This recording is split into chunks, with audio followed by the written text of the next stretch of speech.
All right, how's it going, everybody? Kramer back with another video featuring crazy hair. Um, so as you can see by the title of the video, I'm talking more about depersonalization today, and more specifically, how depersonalization can perpetuate itself, so it can, keep symptoms going, just by putting you into a weird cycle. So this video is not going to be like what everyone else says, because what everyone always talks about when it comes to depersonalization is they say, oh, well, you get anxious about having these new symptoms, and so it makes you, or no, you have anxiety about the new symptoms, and then you start worrying that they're never going to go away, and that creates more anxiety, and then it creates more depersonalization. And that's like valid. That is something that happens to people, but I'm talking more to the kind of person like myself who may have had depersonalization for decades, especially to those, like, I know that it's not super common that someone exactly like me is going to come across this video, but if you say you got depersonalization as a child due to something like CPTSD, or losing a loved one, or whatever may have triggered it, if you go through your whole development as a person, so you, let's say, from like adolescence all the way into adulthood, and you're depersonalized the whole time, then it can really mess with your view of the world. And if you have like any sort of deduction abilities, you'll be able to tell that I'm making this video because that's exactly what happened to me. So I'm just going to go through 6 steps as to explaining this process. So the first step is you have trauma, which triggers depersonalization, derealization. Like I said, in my case, this was when I was a kid. Probably I don't remember when this day happened. All I know is that I never felt safe in my house, even though so my parents split when I was like 8 years old. And even though my mom was like mostly loving, she was also very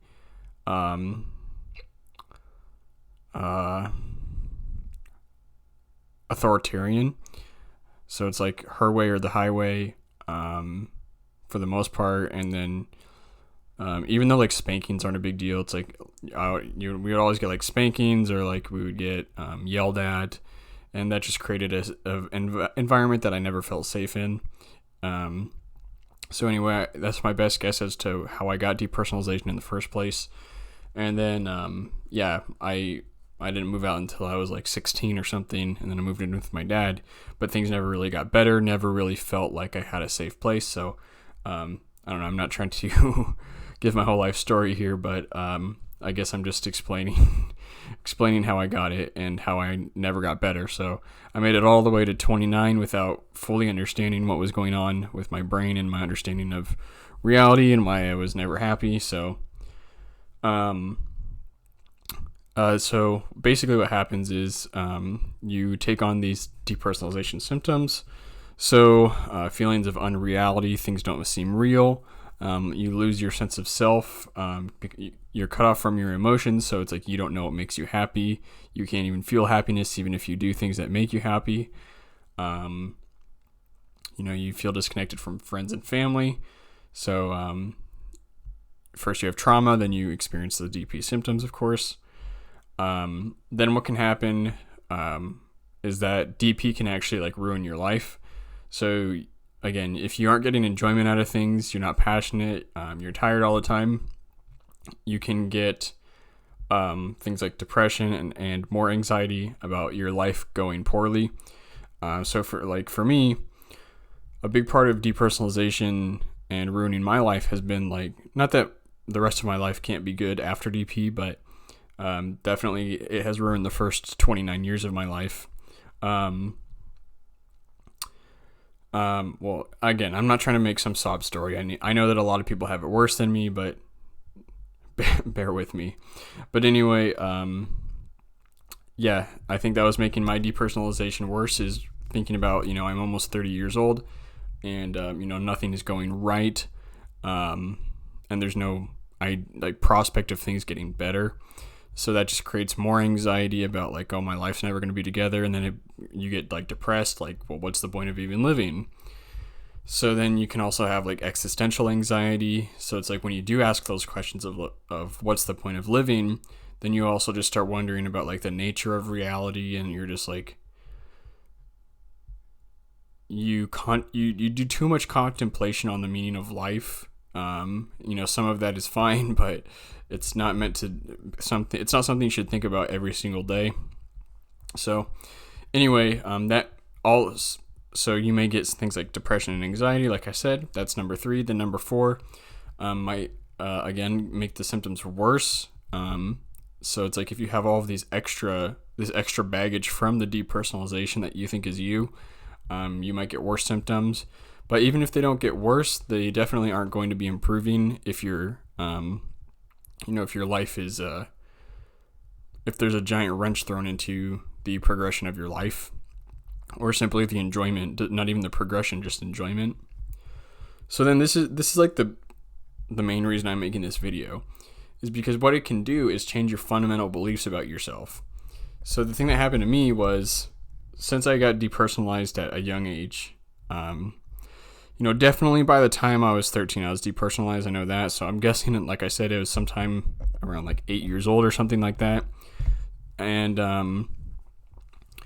I know that before I became depersonalized and like scared of my parents and everything, I was like very successful in school. Like everyone liked me. I was like always getting like 100% or 90+% on all my assignments in grade school. I was really good at sports. Like everything was perfect. But then, by the time I was 13, I remember like my parents getting like upset with me because I was so bad in school and nothing was going right.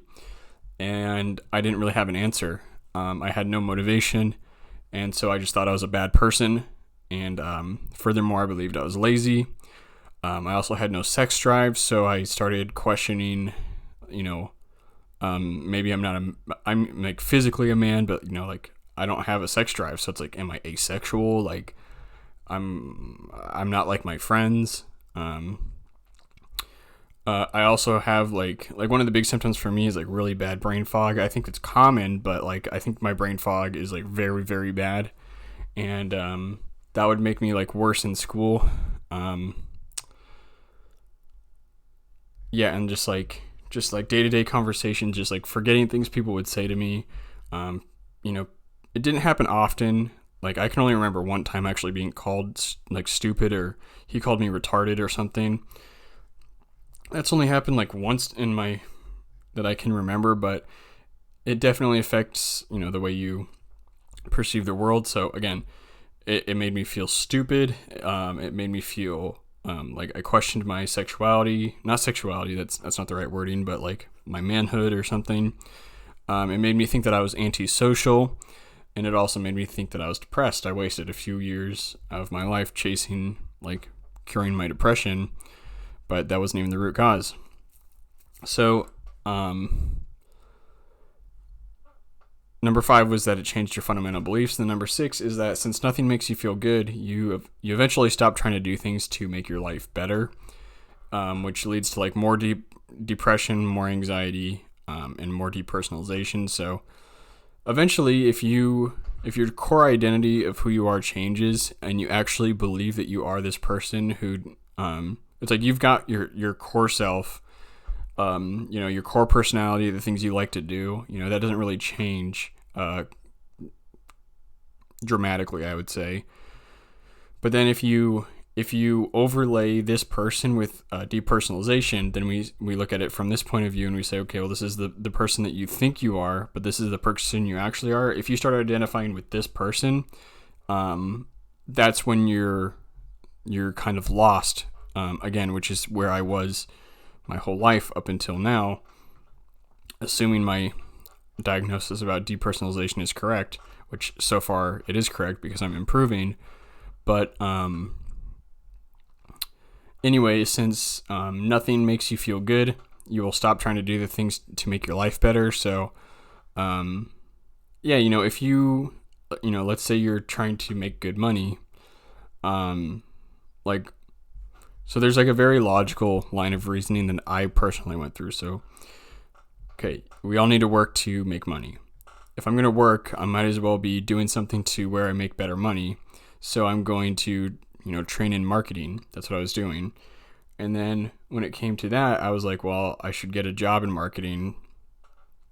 And so in order to do that, I need to, keep training, keep getting qualified, maybe pay money for a program or something.